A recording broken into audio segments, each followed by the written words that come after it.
Hello there, madame. I trust you are over your flu and all. How are things going? I am quite over my flu. I'm back to my usual hyperactive self. I'm Good. That's ready for perfect. grilling. Yes. Speaking of Energizer hyperactive, bunny and yeah. yeah. Speaking of hyperactive, we have a guest this morning or today who's a friend of mine, like you, enterprising like you. Pierre D'Amour is his name. He and I met a few years ago. We were working for the same media relations training company. Right. And we hit it off right away because we realized that we came up in the same area. He came up on the Quebec side of the Ottawa River, and you and me were working and puttering along on the Ottawa side back in the Yes. 1970s and the early 80s. And fluently bilingual, Pierre is. He's a historian, he's a teacher, he's a journalist by training, he's done all sorts of things. Also, I didn't mention this in the notes I sent to you, but he also has done a lot of volunteer work, which I know is near and dear to your heart too, because you both share that gene that I don't have quite as implanted as you do, but working a lot too with volunteer organizations. Anyway, it's a story worth telling, and he is on the deck here. Let me bring him in. Pierre D'Amour is his name. There he is. What a lovely name. Yes, D'Amour with no S. It's D'Amour, D apostrophe Amour. And there he is. He should be on in a second here now. We had, he and I were doing a series a couple of years ago on communications that was available on YouTube for a while.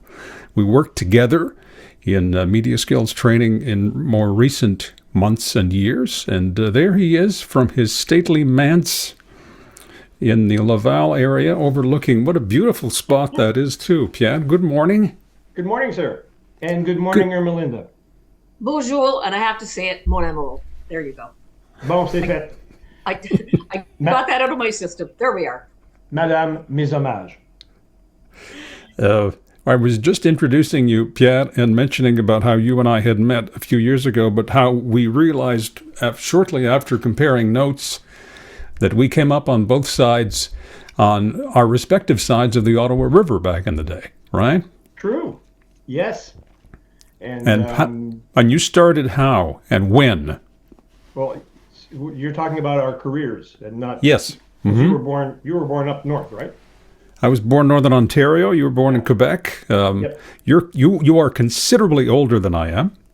Oh, It's fine. I'm used to it. It's okay. It's it's fine. not the age, Pierre. It's the attitude. Yeah, no. But we did actually start. You were with CFRA, I think? Yes, and Era and I Yes. were comparing notes there too, because Era and I were sort of more or less in the same orbits on the Ottawa side in those days. Yeah, yeah. That's interesting. I started I started officially at CKCH, CKCH. which was part of the telemedia chain at the time. Right, But I've got this. CKCH there it is. There it Yeah, is. yeah, that's the souvenir. 97, by the way, was my net pay per week. Wow. That's not a joke. Oh, That's yes. actually true.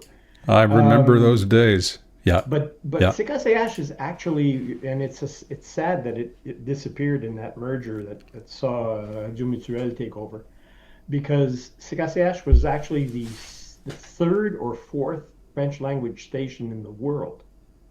So WAX or whatever it was in Montreal, Marconi's station was the Yep, first.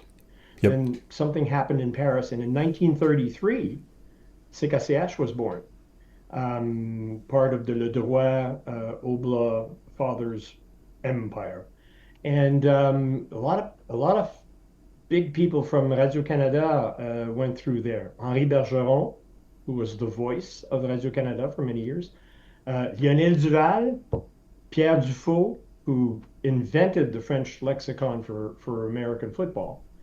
These people all went through there.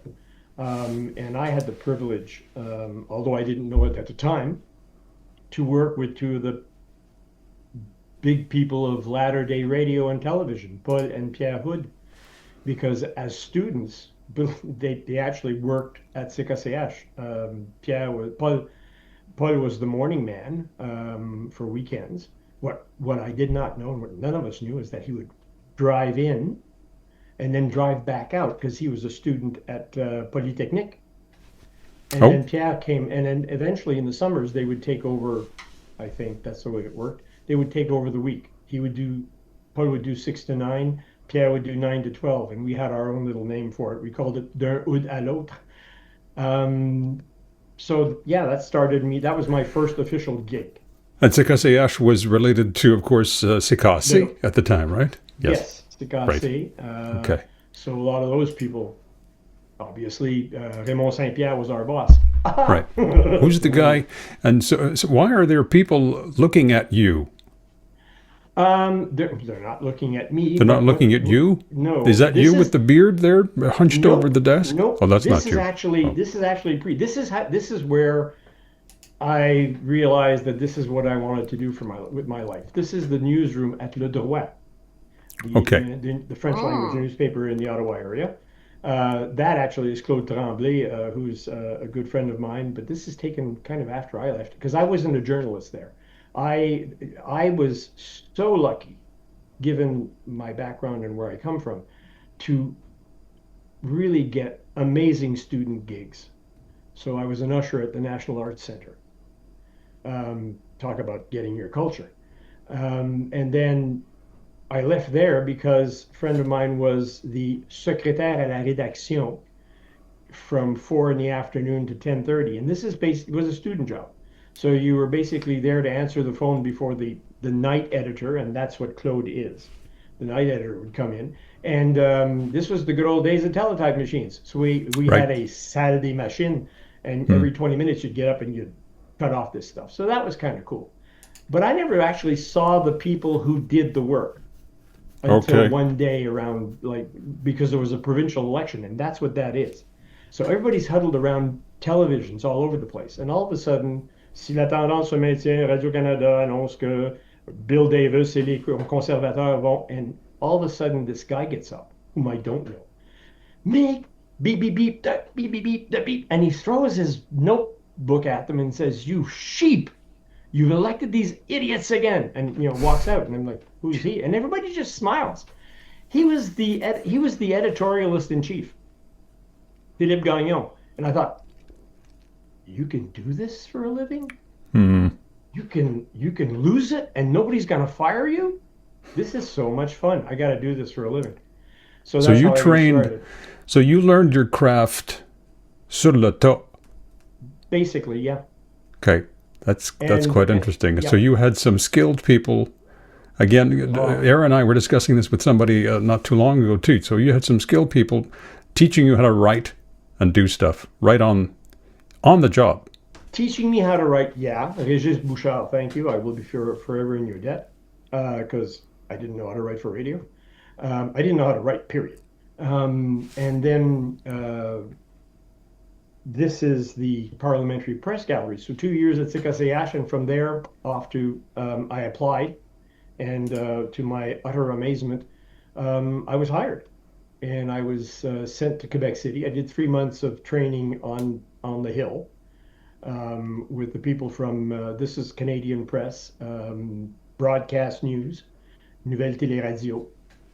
And my boss in Ottawa was Dick James, a guy from Nova Scotia, who had a sense of style and the rhythm, which was amazing. And then I was sent to Quebec City, where I basically spent 18 months. And that's the gang. Michel Saint-Louis, who's the bearded chap, and behind him, holding a piece of paper, is Bernie Saint Laurent. Okay. Oh my gosh! Yes, yeah. And he was of course CJAD. Yes. So we covered and because you're there, and because you're Canadian Press, you do everything. You the Hill is the first thing you do, but on Wednesdays, he and I would meet to go to the Nordiques games because we covered the Quebec Nordiques, who were in the WHA. So that's how I got to know him a bit better. And if you look in the back, you'll see Peter Cohen in there somewhere from from Southern News, and Ralph Noseworthy from Oh, my Ralph. God. I worked CFCF. with Ralph And Andre in Quebec City. Yeah, Yeah. Andre Vermette from CFCF. That gang, by the way, created a little group for the Anglos. Because I worked in English and French, so I was kind of working on both sides. It was writing for NTR because there was no tapes or anything for them, and it was broadcast for broadcast news. And they created. Era, cut them off if you have questions because I was this will just go gonna on. actually. There's a whole lot of material here. Okay. I was going to ask you because, I didn't speak a lot of French before I came to Montreal to go to Concordia and learned relatively quickly. I dated a French actor, so that's real immersion. You just spend all your time in French, and that's perfect. But did he speak in rhyme and rhythm like La Molière or? No, he played Passe-Montagne on Passepartout. So, and he was ooh, also okay. he was also in the LNE. So I learned my French by osmosis. Oh wow, okay. But when I first Is that what the started kids working- call it? Osmosis. Okay, because I had a mother had of a another girlfriend word I for had that. years ago. You want to learn French? You go to bed with a French guy. Okay. Oh, Is that what you did, Yvan? That's what I was trying to claim. I was looking for scientific proof of that, but okay. I'll attempt to get this question. What I was going to say is I didn't last very long in university because I'd already worked in radio with Yvan, and I just found I was studying theater, and I just found it wasn't as exciting because university to me seemed a little static, so I went right back into radio again. But of course, when you're working in radio in Montreal, you have to work in English and French, And one of the things that really sort of screwed me up at the beginning is, and I later on went to do a lot of translation, but there's a big difference between translating a story and then adapting a story, because the French that they speak in Quebec was not the French from France that I learned in France. And also, too, there's a whole different culture to the speak. When you were working in French and English on the Hill, you were young, but obviously you spoke both languages. But do you find there's a tremendous cultural and linguistic difference which will sort of skew the news? Interesting that you would say that. I never called it translation. I called it tradapting. That's very good. Which is what I would do. Yeah. And by the way, my apologies. Saul is creeping into my living room. If you want to turn the sound down, I'll move the table so I get out of. no, we're good. We're good. That's fine. Sorry about that. Starting to look like. Remember that guy in the mirror in Cinderella? There's that, or you look Snow like White. Yeah. Terry Gilliam's version of God and Monty Python too. That There we works. go. Yeah. Oh, that's cool. So to your question, when I would translate, when I would be doing I would first Transduction. write in English at Broadcast News, and then I would take that and turn it into a text in French for Nouvelle Télé Radio. There are things I couldn't use. Like at one point, I started calling. That's a memory. I had started to call Jacques Parizeau the portly person. At first I was slapped on the fingers by my editors in Toronto, but then I think it was UB Block Erwin Block, I think, picked it up, or Dennis Trudeau picked it up because he was at the Gazette. This is when Dennis looked like Jesus.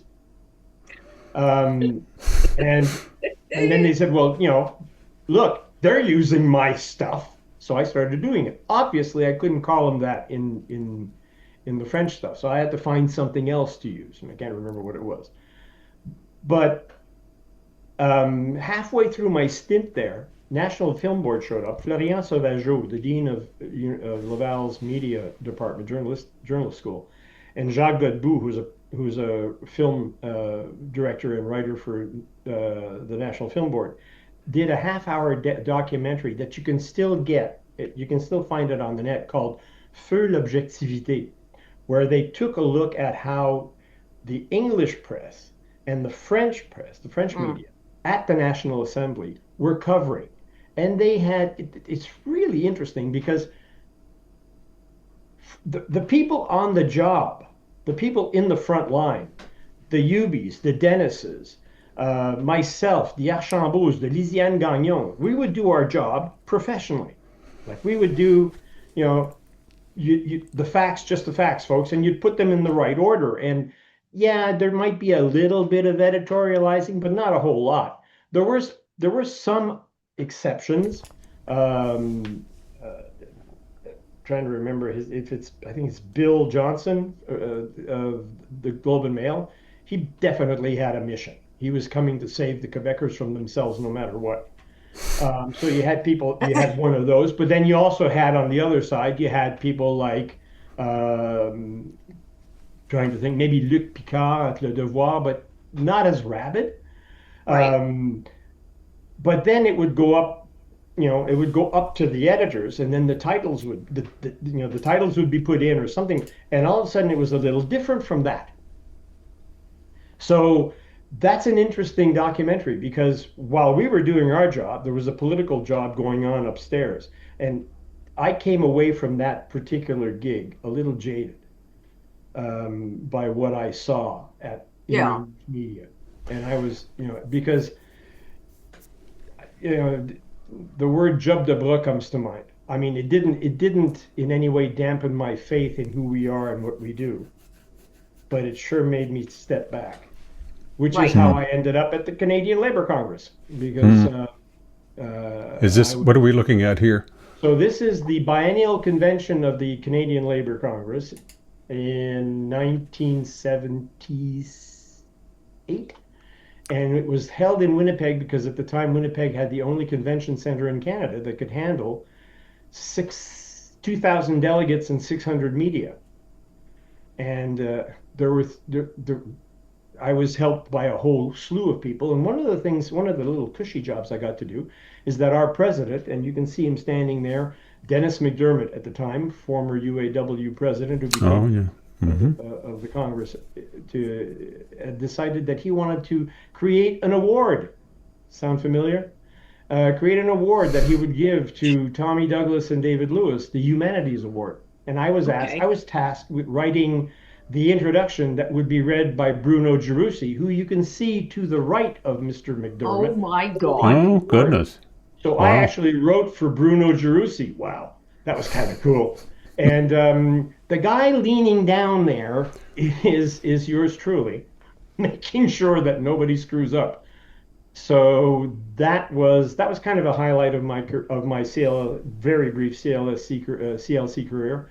The other part of it was working two federal elections in 9 months as part of a political education team that was, again, Dennis's idea. We were going to actually publicly endorse the NDP, and that was Ed Broadbent. And as you there was the minority government, Joe Clark's government, that was elected on the first try, and then 9 months later we're back out there, and pounding the pavement again. And we came out of that election with the largest number of NDPers elected until Jack Layton. And Right. actually, not Jack, but Jack's successor, Pierre. Help me! I've got a brain in chemotherapy. Um, Thomas Mulcair. Yes. Right. Tom. Right. Yep. Yep. And then the last but not least thing, on November 20th, 1978 or 9, I was told with 5 weeks to spare that we were going to put 100,000 people on Parliament Hill and shut Ottawa down for a day to protest interest rates, because interest rates were hitting around 18% at the time. Hmm. And oddly enough, when the Freedom Convoy took over Ottawa in 2022, they actually used our strategy, because we used Wellington Street as a parking lot for 800 buses. You Wow. had to be there. Yeah. Now I'm looking at this picture now, and I live not far from what used to be La Presse's old office before all the labor and problems that now basically, I'm not even sure. I guess it's all digital now. Yep. But obviously you worked there for a while, big name in French press, and Yes. I'm liking that look. You look like one of the characters from Law and Order. Wait until you show the next picture. Oh, look at that. Yes. Isn't he a So, dashing yes, something Look out at of that was my Barney Miller? columnist. Yeah, that was my yes. columnist picture. You said you talked about learning to write for the media. When I arrived there, this was first of all, I thought this was like being recruited by the Montreal Canadiens. So when I got there, I did not know how to write properly because I'd written for radio. Nobody corrects you. So I arrived there and I have I mean, my high school French is, and I literally taught myself to write. And I had 6 months to do it. I actually had 3 months to do it, actually, because Claude Pichet, who hired me, because I worked as a business columnist and a business journalist, after 3 months said, Pierre, I can do what I can, but you really have to up your game because your sentence structure is the shits and all that. So I started leaning a lot on my colleagues. Alain Dubuc, thank you, Alain. And I started reading everything. And whenever I would find a word I didn't understand, I'd take a little 3x5 card. I'd go into the dictionary, write it down, write the usage, when is it proper to be used. And being a dictionary, you know what it's like. Oh God, there's another word that I could use. I still have that box, and I'm going to give that box to my son, who's going to be sworn in as a lawyer in July. Oh, You know, good. Congratulations. when you talk about the use of words and looking up words, I find these days, when I either read news copy or I listen to news announcers, quite often I will hear words mispronounced, or I will hear the wrong words, like the spelling, like people will spell affidavit with a D instead of a T, or espresso with an X. But it's just, when I first started working for CBC in Ottawa at the Chateau Laurier, they put us through some very rigorous tests. They also made us learn how to pronounce words like Azerbaijan and anti-disestablishmentarianism. What do you think of the news scene today? Do you think news people are being trained enough?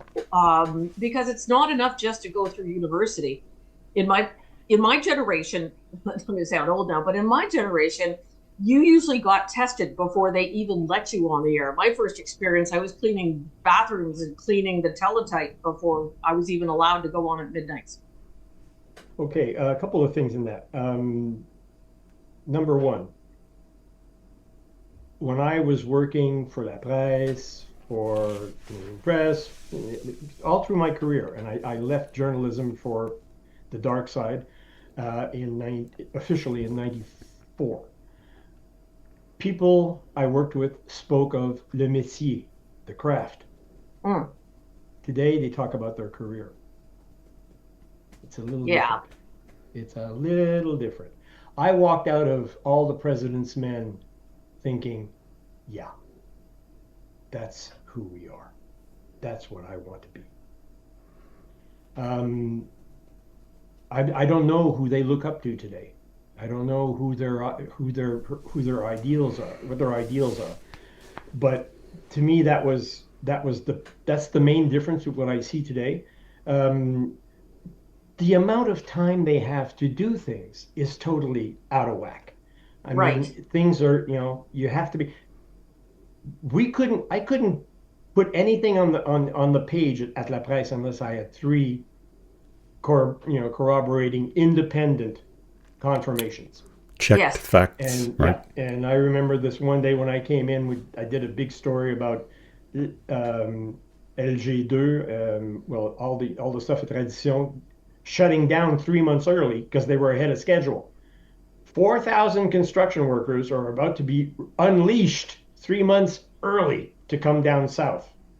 And I overheard this from somebody at a table at a luncheon. I phoned, I got my confirmations. It's in the page the next day. I walk in, ha ha ha, because I've seen the front page because I've got my paper. And this is good, this is good. I walk in, and as I turn the corner, my boss and the head of news, Monsieur Dubois, are looking at me like, right out of All the President's Men, right? Like, come here. What? Hydro is threatening to sue. What have you got on your notes? Confirmation? Confirmation? Confirmation. And I remember the look. Claude looks Claude looks at two Claudes, Claude Dubois, Claude Pichet, they look at each other, they look at my notes, and Claude Dubois looks at Claude Pichet and says, "Qui mange la merde?" Mm. But you make the point here is that yes. And I'm like, but the point here that is the people you're not everyone, but a lot of the people you're reading and seeing these days don't have the training, neither the training nor the time to do the job that they have been assigned. I'm very badly placed to talk about training in university because I have no diploma. But still, you can't. You were. But you're trained in the newsroom. Yeah, you're trained by people in the newsroom. This probably one of the last, maybe, because it was the 1970s. Puis apprendre sur le tas was not, it was. I didn't see a whole. I don't know about all the other people and what their backgrounds were, but you're right. And what they're training, now everybody, you look at their. To be very honest, I was told by an on-air personality at Radio-Canada that today I would not be hired at Radio-Canada or CBC. I worked for Venture and I did documentaries for the nature of things. I wouldn't be hired today because it's different. You need a diploma. Why? A diploma. Why? What have you learned? And there's no context anymore. Nobody can go back 20 years. No. Except some of the commentators, some of the people in the chattering classes, and they'll do it by design, right? But I don't see that now, and that to me that's a concern. There's no historical perspective, or very little, because it's the news cycle. Period. I'm just curious. We go from news cycle. You've worked a lot in public affairs and communications, working for some very large, companies and organizations, Laurentian Group, Canadian Labour Congress, City of Montreal, and also too as a consultant. One of the things, obviously, and I know Yvan does this too, is help people with their messaging. And now it's not only messaging, but it's branding. That's become a very popular term. But I find quite often, when I go, you go to the press launches, whether a bank or a Bombardier jet or something like that. And it's interesting because there is sort of less focus now on what it actually is, but more like what it can do and what it will do. And the branding is so important, where for me, it's like if I'm learning about a new plane after watching about 3,000 episodes of Mayday, for those of you who don't know, it's a documentary series about what happens when planes crash, what it caused it. It's a great show to watch just before you leave for yourself. I know, but it doesn't. But it's. I've learned more about aviation. I now know what ailerons are. But the thing is, I'm just curious. But if you're consulting someone, I know, I'll be the pilot gets in the seat when both pilots get sick with food poisoning and in flight into danger.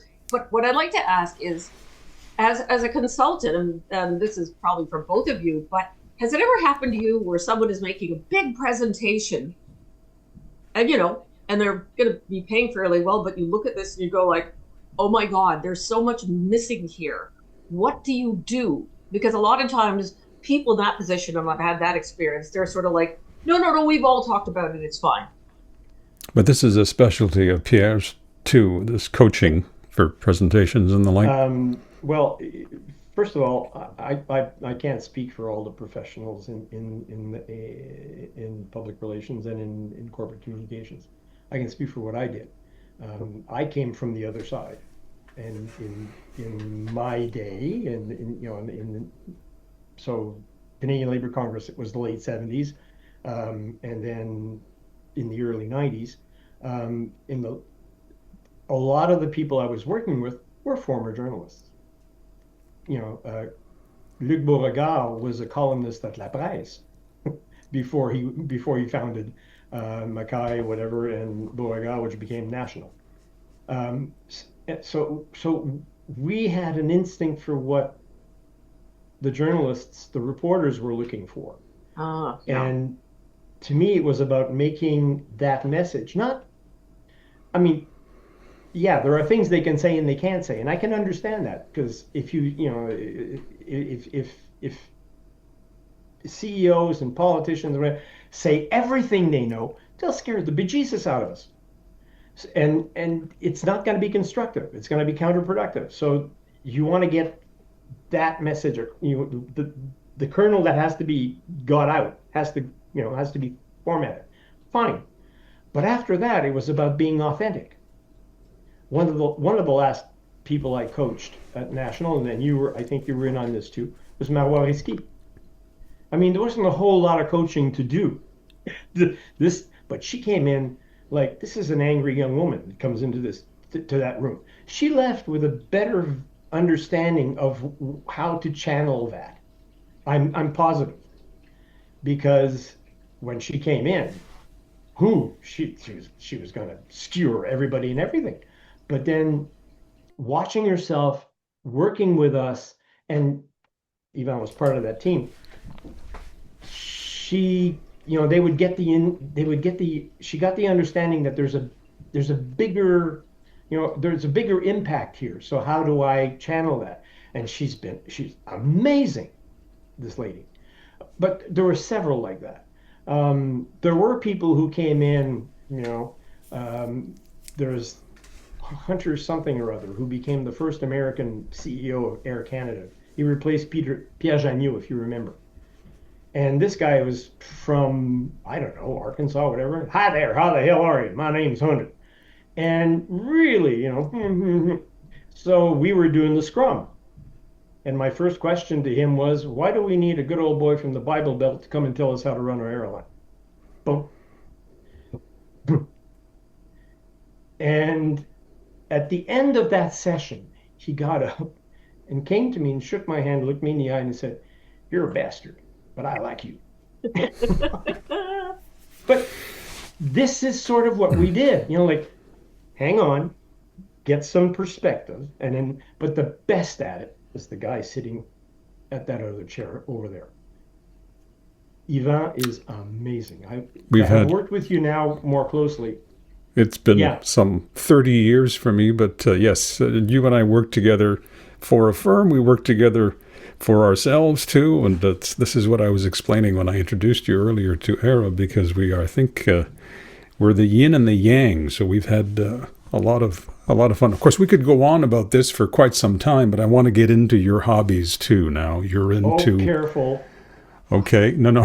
I mean, scuba diving is what I'm referring to. Let's shift gears here. So now I'm working for Radio-Canada in Vancouver, and lo and behold, a friend of mine who I took my diving classes with in Cégep in Hull is now a commercial diver working for this company. United Submersibles International. Is that BC? Yeah, in BC. That's actually off Bedwell Bay. And that, folks, is the twin of the Alvin, which was engineered and designed, yes, in the States, but engineered and designed a lot in Canada. And what they were doing on this one is they had replaced the little cubby little window in the front with a biggie. And they were going to test it. And we were going to go and do, and so I did the story. And this is when I came back to Montreal after my stint in Vancouver, worked for a business show called Le Sens des Affaires, which was actually the sister show to Venture. So I eventually went to Venture for the summer. They called it Camp Venture, where I worked with Patrick Watson as the host, and the crew there. And at the end of the summer, instead of going home, they asked me to stay. And this is a story we did in the Abitibi, because the gold prices were going up, and so Abitibi mines were being dried out, were being pumped out to start working in them again. So we got to go into a mine, and this is how you strap a cameraman into an open door helicopter in the good old days. You use the rope. Yeah. You will notice I'm not getting into the helicopter in question. Mind you, I ended up doing it for another story in Trois-Rivières for Venture. Okay. Now, who are these little guys forward, here? Yeah.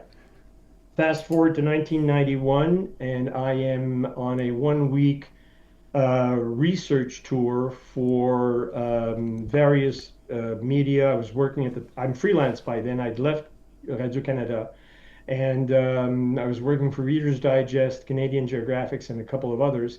And this is in an airport. I can't remember if it's at Pang or at Pangertung not yeah or neither no Iqaluit? no, this is in the Quebec side. This is Makivik. Oh, So there's a okay.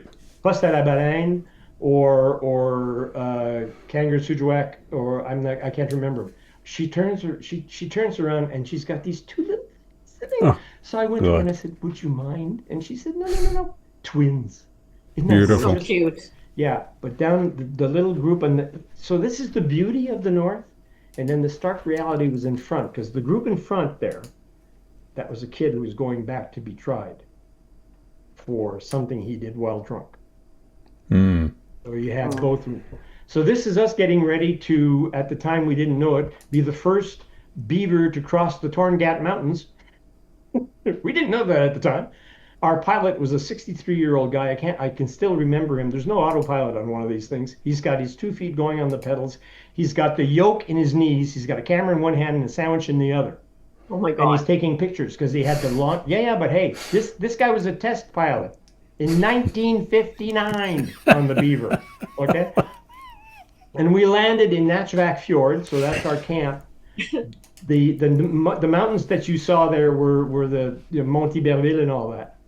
And while Penguins. we were there, one of the things that I was taken to see it was this cliff about a half hour out on in the Ungava Strait. Um, and we get there and it's just silence. It's just the engine. And we hear a bit, Oh. and we wonder. And I said, are there? Because you can't see, right? So Inuit being Inuit, one guy picks up a rifle and just goes, and immediately the sky darkens. There's 1,500,000 mating pairs. Wow. And by the way, when Oh, I you thought they were see, penguins. They're not penguins. well, they're cousins. They're they're thick-billed puffins. murres. Oh, No, they are okay. thick-billed murres. They are cousins of the penguin. Wow. And they nest on very narrow ledges. You can see on the top left, that's actually 3 nests. They get one chick, and when the chick is fluffed up enough, he just jumps off. And mom and dad, they go down and they sort of course correct so that he lands in the water, and then the current starts taking them down towards Newfoundland. And all the way through that, they're fed and fattened up and they fledge. And by the time they're in Newfoundland, they're ready to fly. And I Wow. thought, this is amazing. So I submitted something to CBC and Radio-Canada, and it became a documentary called Seabird Citadels. Oh, That was that's that so was Wow. aired on the cool. Nature of Things. That was aired on the Nature of Things in 1995. Okay. And yeah, Now, part of it is we have to go. They said these things fly underwater. They can go down to about 200 feet. So I wanted to go and see how that would work. So I brought my dry suit. You couldn't bring tanks. I did. I was able to measure the temperature of the water, though. It is August. It's warm. It's -3. Salt but water freezes at -4. and you are an accredited Yes, I've been a scuba certified diving diver since. Yeah. instructor, right? Well, Okay. no, not instructor. I Not helped. instructor? No, I helped, but I didn't instruct, although I was safety diver on many certification dives. But Okay. long story short, when I came out of this is interesting. When I came out of that, um, no, none of the children in the village of Ivuivik would come near me. And I wonder what the hell. So Stas Ulpinski who's the science officer for the Makivik Corporation, who speaks Inuit as fluently as we speak English, explained they don't put things in writing. So the mayor we had a delegation on this boat, including the mayor and his wife. And when they explained this, they have no word for diver. So I was the person who had gone to the bottom and been resurrected, kind of thing. This is the only words that could fit. So the kids thought I was a ghost. And when I asked, as I was suiting up, the mayor was like this, stats, and stats explained something. And I said, "What does he think?"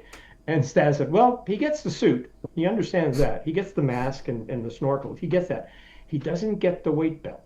Why? He said that you would fall into that you would go into the water, fine, but that you want to sink. I mean, to them, flipping a kayak is death. So that was kind of an interesting little insight Who are these into guys the way here? they work. So now, fast forward to 1996, I've written a treatment for a group called Green Space Productions for a series called Walk on the Wild Side, where we partner with Earthwatch, which is a kind of scientific vacation organization based in Boston. You basically pay to go and schlep for a scientist. And we are in a bus on our way from San Diego to Baja de Los Angeles in the Baja and the Mexican side. Here we are. It's a 12-hour bus ride. So that was the crew. Alain Daigneault was the camera. Sound guy was a guy named Simon Bouvier. The guy with the baseball cap is the chief scientist, Jeff Seminoff. And there are people there who are going to spend 12 days helping him trap turtles, black sea turtles, which are a form of green sea turtle. And what he was doing was totally new, because he was using the turtle fishermen who couldn't fish anymore because that was off the list. He actually hired them to trap them out in the bay, because that had never been done. The way we study turtles originally is we wait for them to come on shore. We measure them while they're laying their eggs. We weigh them when they're finished, and then, off they go. And one of the first things he found was that males can't walk. If you put any male sea turtle on a beach, even if he's getting slapped in the face by a wave, can't move. Wow. Because they never come back. Okay. The only ones who do are the females. So that was the first major discovery that he made. And here we are. That's me at the end of the boat there taking notes. Here we are. Alain is in the water, and we're about to release a turtle that has been studied. By the way, you could only work until noon, really, because at 6 a.m. it's 40 degrees. By noon, it's 46. I remember stepping out of my hotel room. Everybody else slept on the beach. We couldn't because of the equipment. And just sitting on the porch, waiting for Alain and Simon to get their gear together, and just doing nothing, and having sweat pouring down. So it was like, and then from there, so from there, that's one episode. From there, we immediately went up north, up the coast, literally, to the San Juan Islands, off Vancouver Island, to work with Dr. John, is it John Balcom, I think? Yeah, John Balcom, who's still there, by the way, still documenting the orcas, the killer whales. The resident pods, that's a male. So if you go back to the previous shot, what you saw was, okay, these are females, small, rounded fins. The male's got this thing, and it's huge. It doesn't look like it, but that's about 4.5 to 6 feet high. And they're twice 6 the feet. size. 6 feet. Yeah, yeah. Wow. And, yeah, the big ones. And they're even bigger on the transient pods. These guys feed off fish. The transient pods who go from the Arctic to Antarctica, they're the whale killers. And by the way, that orca is misnamed. They're not killer whales. They're dolphins. They are whale killers. Wow. And yeah, orca in Spanish is whale killer. I didn't know that. Yep. And the resident pods, they feed off bottom fish, salmon, etc., whatever. And the odd seal if they can catch it. But the whale killers, they are the ones that I wouldn't necessarily want to be in the water with. We were not allowed to go in the water with these guys. That's against the law. But we lucked out. Every time we went to these two shoots in particular, every time we went, the scientists would say, well, we might be good. We might be able to get, but we haven't seen any in like 6 days or 7 days. In the San Juans, it took 4 days, and then all of a sudden we got a slew of turtles. On the second day we're there, on the first day of shooting, we get this, there are whales out there. We all pile into, well, the catamarans and the boats, and we happen upon a phenomenon that happens every 3 years, a superpod.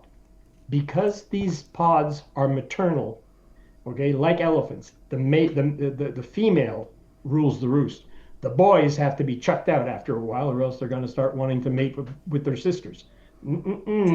So Okay. they get together every 3 years, and they have We're not gonna go basically a there. big party that lasts a couple of days. It's basically speed dating, where each pod, it's how you doing, Mildred? It's been a while, Steve. And they all get together, and eventually, boom, boom, boom, boom, boom, shit happens. And this hadn't been seen in 3 years. So I love Simon Bouvier. I mean, he was our sound guy, and he was Mr. Imperturbable. But every time we'd have something like this, he would turn to Alain and to me, and he would say, "Les gars, on a le cul bordé de nouilles," which is a French expression meaning you're really shit, really lucky. Yep. Because this was Horseshoe. Horseshoe. Yeah. Okay. Now this And- thing, Ooh. So we've you gone wouldn't full catch circle. me. Okay. You'd have to sedate me with, as Woody Allen said, a Valium the size of a hockey puck. So we've gone full circle. So just to finish on the orcas, it was an amazing. That series lasted a season and a half, and I was working in a PR firm at the time, but I was allowed to go out and to do this. Unfortunately, I was gone almost about 3 months, in and out, and my daughter was born while this was happening. And on my when I returned from the San Juans, I'd grown the beard, and my daughter was put in my arms, and she started to cry, and she would cry. She cried for the next 2 weeks. She didn't know who I was, and I thought, I need to get a real job. So that was the end of that. But then, that's life. That's okay. Fast forward a couple of years, and I'm on vacation in Curacao, and I happen upon this, and I'm told, "Oh, you can, for a fee, we'll take you down." Really? So remember Vancouver? It happens to be a company next to theirs. It's called Newtco. Newton's is his name. I want to call him Peter, but that's not it. He's a Dutch-born Canadian. He is a revolutionary underwater technology designer. He designed the first articulated dive suit that took Sylvia Earle, the vaunted explorer in residence at the National Geographic, 5,000 feet down. Wow. But this thing you had to be craned into it, because it's basically a submarine on legs. And he was able to actually make it simpler and a smaller, more articulated suit called a newt suit. And he also designed submarines. And the guy who owns this resort is also a Dutch-born Canadian. So the two of them got together, and when it's not being used by the Smithsonian, by several other universities, hang on to that one, he takes you down up to 1,000 feet. We have just And there reached, you are, and that smile says, We've I made think it. this was a good idea. Oh, I see. Okay. We've made it to 1,000. Actually, the depth, which is the little red numbers at the corner there, show 1,000 feet, 1,004 feet. Bruce, the pilot. Before we left, I asked what the working depth was for the boat. Submarines are called boats. And he said 1,500. And I thought, how deep is where we're going? He says, that's a channel that's 13,000 feet deep. Okay. All right then. Don't run out of battery, okay? Yeah. He laughed, ha ha ha ha. And when we got down there, you want to go back just a second? When we Yep. got down there, just after he does this, he goes, well, he looks at the gauge. We should be going up now. The battery's getting low. It was a joke. Yeah. What you saw before, pity me. yeah, what you saw before, again, if you don't mind going back to, sorry, Yvan. No, it's okay. We went through them quickly. Go back again. back to this. The Okay, next- the underwater one- shot. Okay. Yeah. Mhm. What you've got there are gorgons and crinoids. The crinoids are things you will not see on the surface anymore. You'll see them as fossils. They live below the 200-foot level. Wow. It's amazing what we saw down there. And you think that there's no life. They've discovered in the what they call the interabyssal zone, which is from 200 to 1,500 feet. They've discovered something like 40, 50 new species, several kinds of sponges that have cancer-fighting capabilities that are now being studied by science. So I've been down now 3 times with these people. I can't say enough great things about them. They're amazing. They're part of an association that petitioned the owner of the Titan, praying with him, pleading with him to get it certified. He never did. And at one point, he replied to them in a letter. At one point, safety becomes a cost.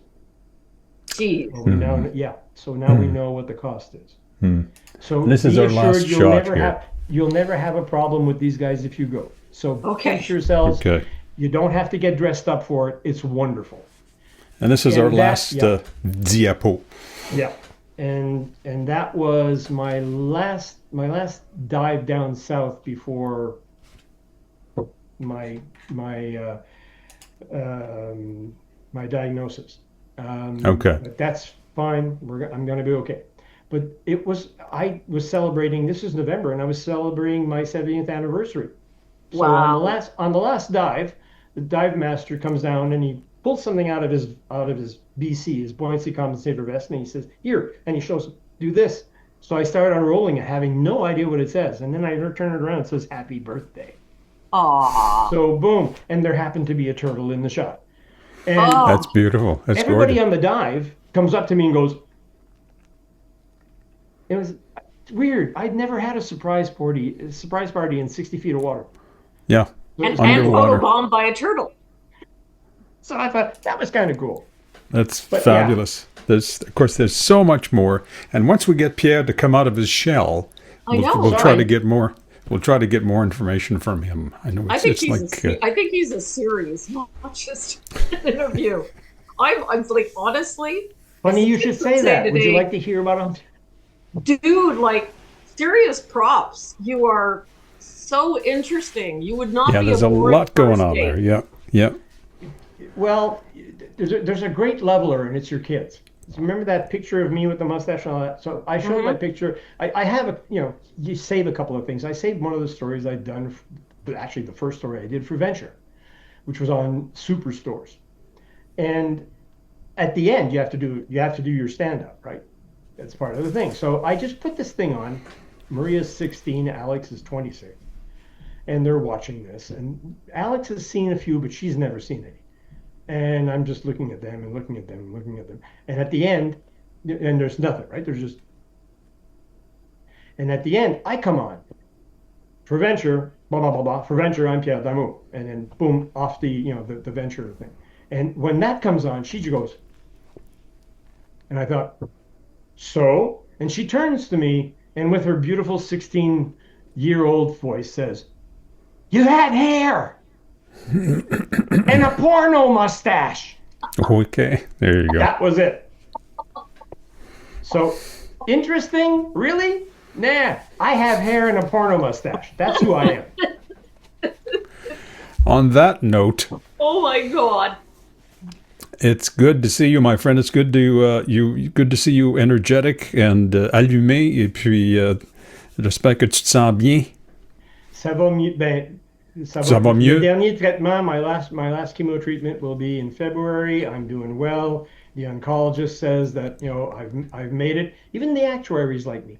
So I should be okay. I should have at least another good 5 years. So my revenge will be complete.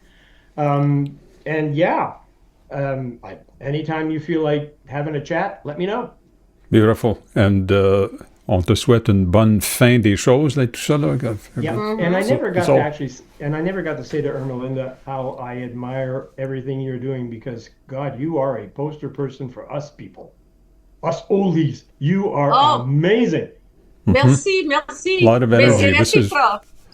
Yep. This is what I was saying before you joined us. And you two have a lot in common, too, because we haven't even talked about the volunteer work you've done on other things, perhaps some other time. But Yes. Thank you so much for joining us today, buddy. Thank you very much. Take care. You too. See you later. Talk soon. Okay. Bye-bye.